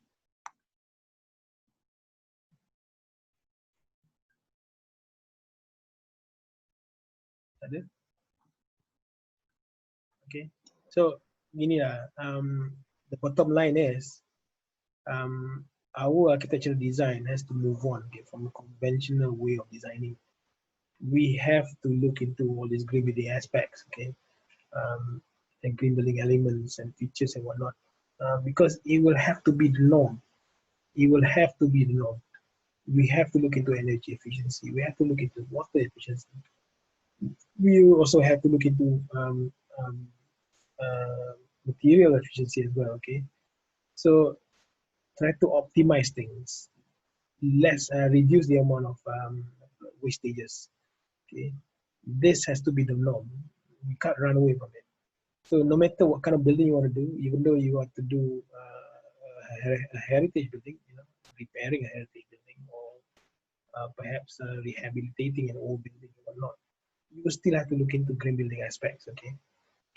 Let's say if you have to do an adaptive reuse of a building, reusing an old building for something else, you still have to look into minimizing the amount of waste, using materials with materials which are more durable, more sustainable, perhaps coming from materials which are coming from recyclable, which has got recyclable content, or perhaps materials which are non-virgin materials, okay, recycled materials. Then your buildings will be a lot more sustainable, okay? Because let's face it, the number of population of the world will not decrease anytime soon, okay? It will increase forever and ever, okay? We have about 9 billion people now, it will increase even more. And then definitely we'll be fighting over resources, right? So resources will be finite, and you have to look into new materials to work with as well in the future. So in your lifetime, you will probably see things such as plastic being used a lot more in buildings, but plastics which are perhaps have been recycled, okay? And then perhaps other materials as well, which you can't really think of right now. You might have to think about it. People are starting to 3D print buildings, therefore the plastic thing. But they are 3D printing buildings using cementitious materials, okay? Which is really interesting. So 3D printing buildings, constructing the buildings using machines, using robots, okay? It's already happening now. It might not be happening in Malaysia, but it's happening now somewhere else in the world, okay? And sometimes you also see people going back to timber to construct, because timber is a renewable resource. Okay? Then, using bamboo and other things, something similar, which can be grown and harvested within 10, 15 years. So many different things are happening right now, and a lot of things are changing towards green buildings, okay? So whether you like it or not, you have to be on it, not against it, okay? It's not a bandwagon thing. It's not just a group of people working on it. It's almost the whole entire industry is working on it. So we have to go, we have to work our way along it, make sure that we work with it and be part of it, okay? So we need to learn about all this new exciting stuff that we have right now. New construction techniques, new structures, new M&E equipments that you have to put into your buildings to make it more efficient. And then, but don't lose your touch. At the end of the day, passive solar design is fundamental. Okay, and with that, thank you very much. Thank you for listening. Sorry, I have a question. Yeah, Christina, yeah. So for energy efficiency and indoor environmental quality, there are 2 groups assigned to each. Yeah. So does that mean there can be overlapping matters on? They can be. On the. Okay. All right. Yeah, but I'm hoping that you don't have so much that overlaps. Okay. At the end of the day, all the indicators, right? The benchmarks are all the same, because all of you are using GBI. But having said that, the proposals that come out from each of the group could be different. Okay. Right? So there might be some overlapping things, such as that, let's say for IEQ, better daylighting, right? So for better daylighting, the overlapping bit is just better daylighting, but one group might want to do slightly different from the other one. Okay. Let's say just now I mentioned to you an example of bringing daylight deep into the room, right?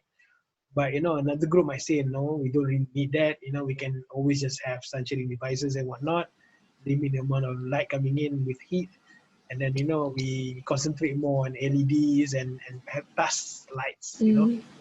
So you can go down that route as well. So you can go totally you can have divergent ideas. All right.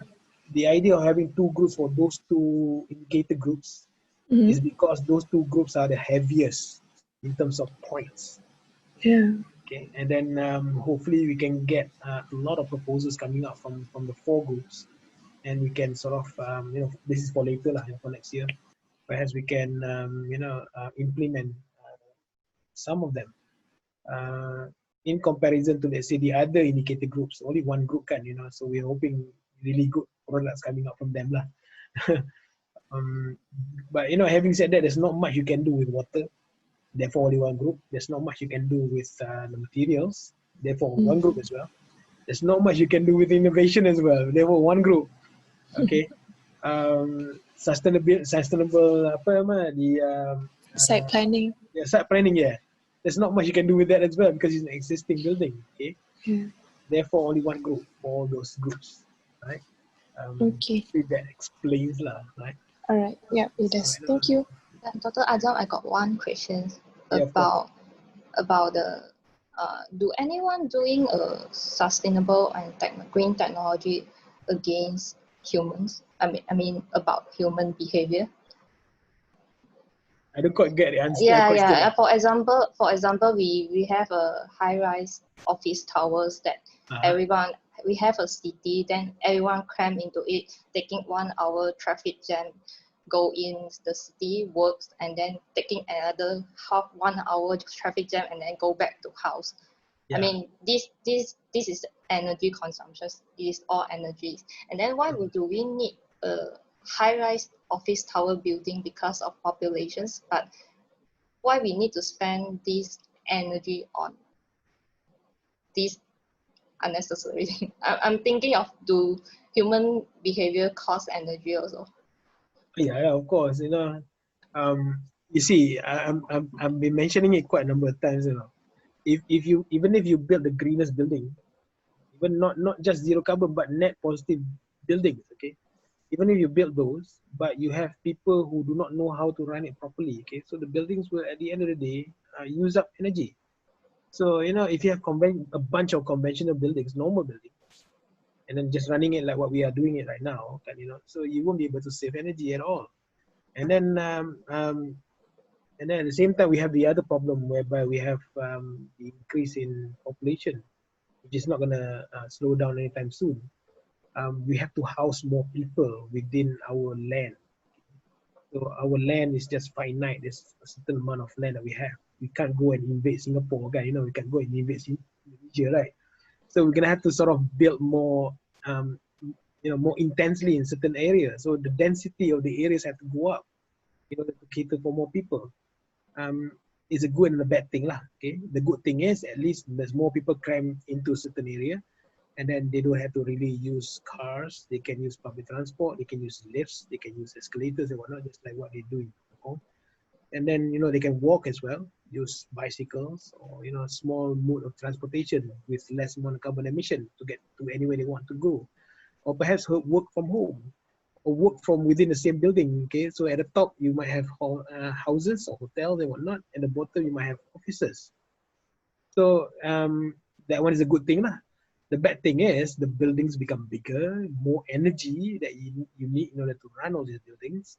But having said that, you can always fall back to to passive design again, and fall back to really efficient active design strategies. Okay, so energy efficient aircon, energy efficient lighting and whatnot, and then at the same time look into district cooling, look into generating electricity using solar, using wind, using waves and whatnot, rather than generating electricity using coal. Okay, so it's a big effort from everybody, okay, on all fronts to make it happen. It's not just us architects, okay, but at least on our part, we provide the best building that we can provide. It doesn't matter whether it's small building or big building, wherever it's located, urban area or suburban or even rural areas, you have to make sure that you follow the passive solar design strategies. At the same time, you complement it with really good and efficient active design systems. Okay, so it's a big effort on every front lah. I hope that answers your question lah, Chan. Yeah, I agree on it, but it's just I'm still thinking, because no matter how we doing the passive design or energy efficiency, we still create some problems to our Earth. I'm thinking whether if our human or community living style that can change, then we can switch. Yeah. Yeah, Maybe- I'm thinking this way. Maybe that will be on the urban planning of the city itself. There's a lot of things that can be done sebenarnya. Okay, so I think if I go back to Benu's suggestion in terms of lifestyle change towards something a bit more frugal. Okay, so when you say you limit you yourself as a person, you limit the amount of aircon you use, or you become more aware of how you air condition your space. If it's starting to become a bit colder, you switch it off. And then or perhaps you run it at a higher temperature and so on and so forth. Okay, or perhaps you're more aware of what your building can do. Okay, so if your building you can open up the windows and get enough fresh air to come in. Why not open it up and then switch on the fans and whatnot? Okay, circulate the air and perhaps control the amount of daylighting that comes in. So you have to be a bit more aware of your own building. So and then at the same time, in terms of lifestyle as well, if you're one of those people who recycle water, let's say, you wash your vegetables, you wash your clothes and whatnot, you collect the grey water and then you use it to irrigate your plants and whatnot, or perhaps use it to wash your floors and everything else. That's lifestyle. Not many people do it. Okay, not many people can do it as well. But having said that, we can do that if we are, because if it's a necessity, if it's needed, then we probably do it. Right now, it's not really needed. People don't feel like it's needed, so they don't do it. So when push comes to shove, people will start moving towards that. You can always just collect the water from your sink and then go and irrigate your plants. You can always just collect all your organic waste from your kitchen and then compost it. You do a bit of composting and then use that for your plants and whatnot. I even had my PhD supervisor when I was doing my PhD. He's one of those peculiar people. Okay, he lives right in the middle of Sydney, but he doesn't use his toilets like what we use. Okay, he collects his excrements and then he composts them.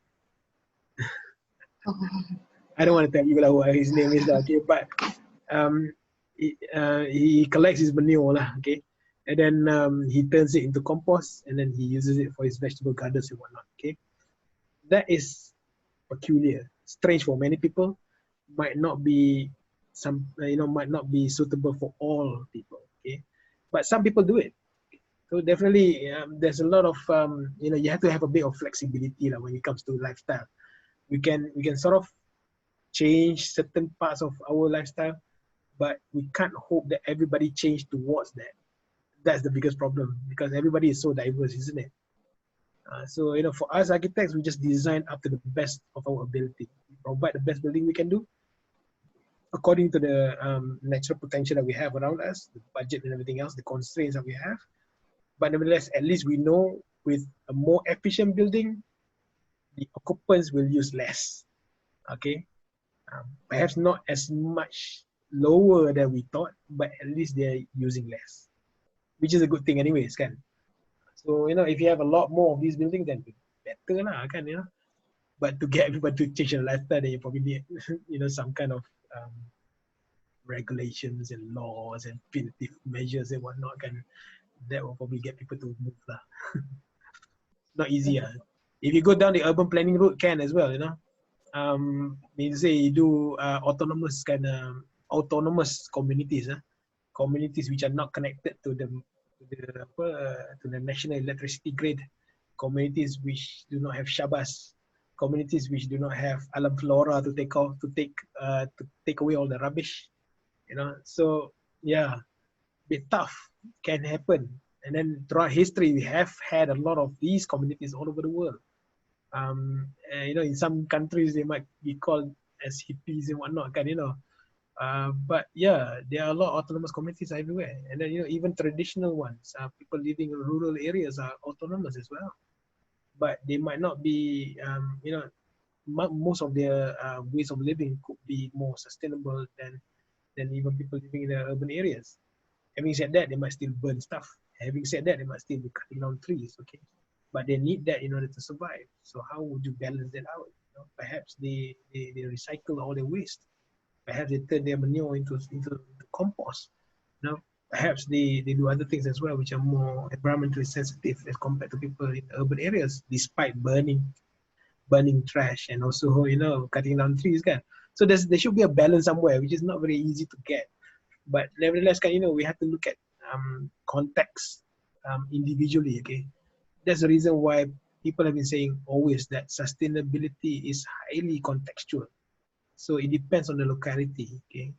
Kuala Lumpur is different from Kota Baru, different from Teluk Intan, different from, you know, other places in Malaysia, okay? So you have to look at sustainability tailor-made. You have to tailor it towards that particular locality, okay?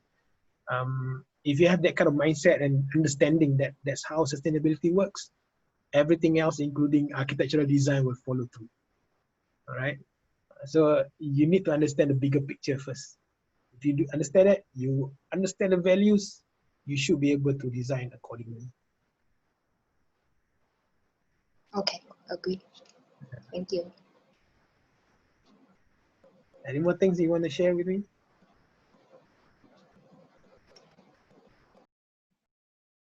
Tak ada? Okay. If there aren't any, thank you very much. Good that we have a bit of discussion today. I really like discussion. Okay. Keep the channels open. So, you know, if you do have any questions, you can always just post it into WhatsApp group, or you can also post it in Spectrum, and then we can have, you know, nice some sharing in there as well. And I hope you start to read all the stuff in there, and then you can add things in there as well if you want to. You can add links, and then, you know, hopefully you can have a full kind of outcome at the end of semester, okay. All right, thank you very much. I'll see you next week.